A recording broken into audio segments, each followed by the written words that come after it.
Okay, pero pag word ni Lord, yung pinanghawakan mo, okay, amen, lalago tayo doon. Amen, mas lalo tayo, okay, yung ating spiritual life, amen, kapag meron tayong word ni Lord na nasa puso at isip natin, talagang lalo, amen, yung foundation natin sa Panginoon ay naroon. Amen, na kahit na anong mangyari, anong bagyo, anong unos, amen, na dumating sa buhay natin, patuloy tayong nakatayo dahil meron tayong salita ng Diyos. Amen, kaya every time, amen, every time na tayo nakakarinig ng word ni Lord, amen, huwag natin hayaan na pumasok lang sa isip natin at lalabas sa kabila. Amen. Kaya ang prayer natin lagi, di ba, na Lord, okay, ang salita mo ay maging buhay sa amin. Maging buhay namin. Okay, maging buhay natin ang salita ng Diyos. Amen, wag mo maging buhay ang sinabi ng kapitbahay mo, wag mo maging buhay kung ano man ang sinabi ng asawa mo, kundi ang buhay mo ay ang salita ng Diyos. Amen, kasi kapag pinanghawakan mo yung salita ng Diyos na kahit na anong mangyari, patuloy kang nakatayo dahil sa kahabagan at kabutihan ng Panginoon. Amen, sabi niya, next slide. When you know the Word of God, you have a solid foundation. Amen. Kapag alam mo ang salita ng Diyos, amen, that when I seek God, amen, I seek first the kingdom of God and all these things shall be added unto you. Kapag pinanghawakan mo yun, inuna mo ang Panginoon, amen, meron kang solid na foundation. Amen, na kahit na anong mangyari na Lord, uunahin kita. Okay, at ang lahat ng bagay ay ikaw nang bahala. Amen. Sabi niya, and God will supply all our needs. Amen. According to His riches and glory. Kapag inuna natin ng Panginoon, amen, wala tayong dapat ikatakot. Amen. Kasi kaya kanyang pagpalain. Kaya niya i-supply kung ano man ang pangangailangan na kailangan mo. Amen. Amen. Yung mga sinong na mga minsan nagkakaroon tayo ng fear, di ba? Natatakot tayo. Amen. Dahil minsan sa atin, minsan hindi natin alam saan tayo kukuha ng pera. Minsan hindi natin alam kung saan tayo kukuha ng pagkain. Pero sabi sa salita ng Diyos, ang mga ibon nga hindi pinabayaan ng Panginoon. Ano pa kaya ikaw na anak ng Diyos? Amen? Amen. Kaya mahalaga po bilang mga Kristiyano para hindi tayo mawala, amen, sa Panginoon, dapat meron tayong salita niya na pinangahawakan natin. Amen? Dapat meron kang solid foundation. Hindi lang basta pundasyon. Amen? Kasi minsan, di ba, yung mga pundasyon kapag hindi matibay na titinag, nasisira. Pero ang gusto ni Lord sa atin bilang mga Kristiyano, kailangan solid. Sabihin mo sa katabi mo, solid. Okay, na kahit na anong mangyari, amen, si pastora mamatayan ka man, amen, patuloy ka pa rin na maglilingkod sa Panginoon, magmamahal sa Diyos. Amen, dahil meron kang solid foundation, meron kang solid na salita ng Diyos na pinangahawakan mo na kahit kailan, hindi ka niya pababayaan. Amen, upon which to you can build your spiritual life. Kasi doon mabibuild yung ating spiritual life. Amen po ba? Sabi po dyan, grow, knowing the Word of God brings depth to your spiritual life. Kapag alam mo ang salita ng Diyos, lalo ka pang lalalim sa Kanya. Amen. Lalo ka pang talagang makikilala mo pa siya ng lubusan at mararanasan mo pa siya ng lubusan. Amen. Kapag alam mo ang salita ng Diyos sa buhay mo. Amen. At ang word ni Lord protects you in deception. Amen. Amen. Ito yung magpuprotekta sa iyo. Amen. Sa lahat ng tanikala, ng kaaway sa buhay mo. Amen. Pandarayan na nilalagay ni Lord. Mahirap ka na nilalagay ng kaaway. Amen. Na sasabihin sa iyo na mahirap ka, na wala ka ng pag-asa, pero no. Amen. Ang Panginoon, amen, ang nagbibigay sa atin ng pag-asa kapag alam mo ang salita ng Diyos. Amen. Hindi ka maniniwala sa gawa ng kaaway. Amen. Hindi ka maniniwala sa mga sinasabi ng kaaway sa buhay mo. Amen. Na sabi ng Diyos, payayamanin ka niya. Payayamanin ka niya. Amen. Walang imposible sa Panginoon. Amen. Sabi mo sa katabi mo, walang imposible sa Diyos. Walang imposible sa Diyos. Amen. Knowing the Word of God gives power over temptation. Amen. Kahit anong tentasyon pa ng mundo, okay, na gusto niya, amen, na talagang mapariwara ang buhay mo, ang gusto ng kaaway ay talagang mawala ka sa paglilingkod, pero ang Diyos bibigyan kanya ng kalakasan, bibigyan kanya ng power para lahat ng bagay ay mapagtagumpayan mo. Amen. Clarifies the Holy Spirit. Amen. Minsan, hindi tayo minsan may mga bagay na may mga sitwasyon, amen, na kapag hindi ka founded ng Word, kapag hindi ka solid ng Word of God, minsan na-interpret mo yung mga sinasabi sa'yo. Amen. Para mas lalo ka pang lumalim, maunawaan natin yung mga bagay. Minsan kasi inisip natin, sa Panginoon ba talaga to galing? Amen? Amen. O sa kaaway? Minsan confused tayo minsan nagdadalawang isip tayo. Amen? Pero kapag alam mo na ito ay galing sa Diyos, amen, it clarifies. Bibigyan kanya ng malinaw. Amen. Okay? Na naisip. Amen, na ito ay galing sa Panginoon. Amen. Okay? Knowing the Word of God is strengthen you in difficult season. Yes. Amen? Dahil hindi sa lahat ng Panginoon, sa lahat ng panahon, talagang masaya. Hindi sa lahat ng panahon, may mga season talaga na mahirap. Okay? May mga season na bibitaw na tayo. Amen. Okay? May mga season na aayaw na tayo.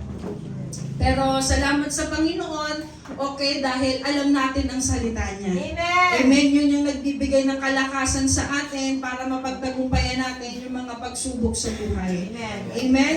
Praise God. Sa pangalawa, okay, number 1 is yung word ni Lord. Amen. For us to grow more.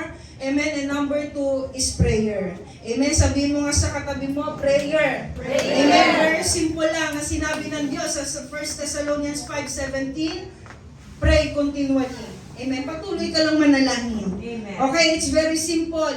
Okay, na sinasabi ng Diyos, huwag kang tumigil. Okay na manalangin.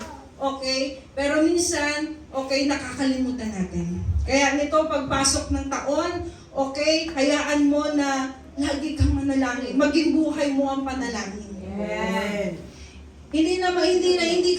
Ang pananalangin po ay hindi lang nasa loob ka ng nasa church ka, o kaya ang pananalangin ay hindi lang nasa kwarto, kahit nasaan ka, pwede kang manalangin. Amen. Amen? Sabi diyan, prayer transforms your very being. It bends you toward the will of God and subject the desire of the sin nature. Amen? Kapag tayo ay nananalangin, nagtatransform tayo. Yes. Okay, nagbabago tayo. Kahit pagising mo, parang ang init-init ng ulo mo, pero kapag nanalangin ka, magiging maayos. Mawawala. Ang Okay. Hindi yung, minsan kasi yung utak natin, yan din yung, yung minsan number 1 din kaaway. Kasi minsan kung ano-ano nilalagay na kaaway dito sa isip natin, kaya mahalaga, amen, kapag tingin mo parang, Lord, parang hindi na to tama, tumabi ka, manalangin ka. I-rebuke mo yung ulo mo, yung mga pumapasok sa isip mo na hindi maganda. Kasi kapag nanalangin ka, it will transform you. Amen? Magtra-transform ka. Amen. Amen? It bends you toward the will of God. Amen? At i-align ka doon sa gusto mangyari ng Diyos sa buhay mo. Amen? At kapag prayerful ka, amen, mawawala na yung desire mo, yung sin nature mo.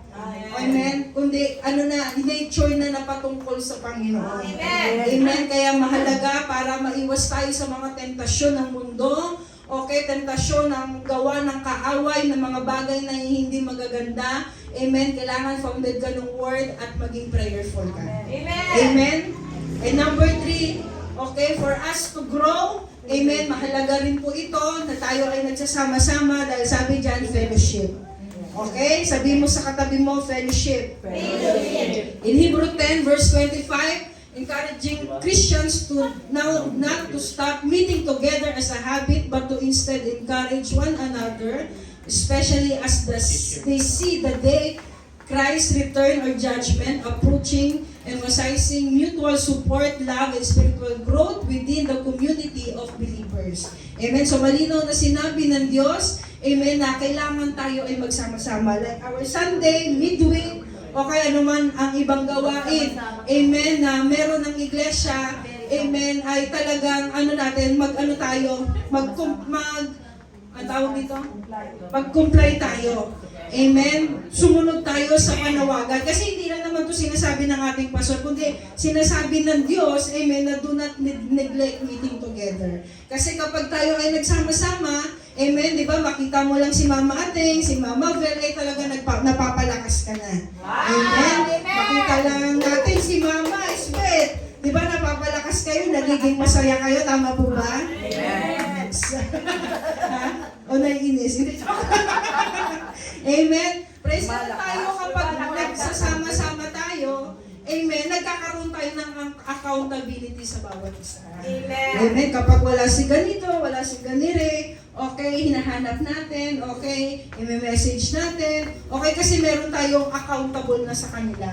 Okay, bilang magkakapatid sa Panginoon. At kapag nag-fellowship tayo, di ba? Amen, nagiging masaya tayo, nagkakaroon tayo ng napapalakas natin ang bawat isa. Okay, kapag may time na parang minsan, parang tawag dito, mahina ka. Diba? Pero kapag nag-fellowship kayo, nagpalakasan kayo, talagang lalakas ka. Amen. Kahit ikaw nga minsan na-discourage. Amen. Ikaw yung nagsasalita.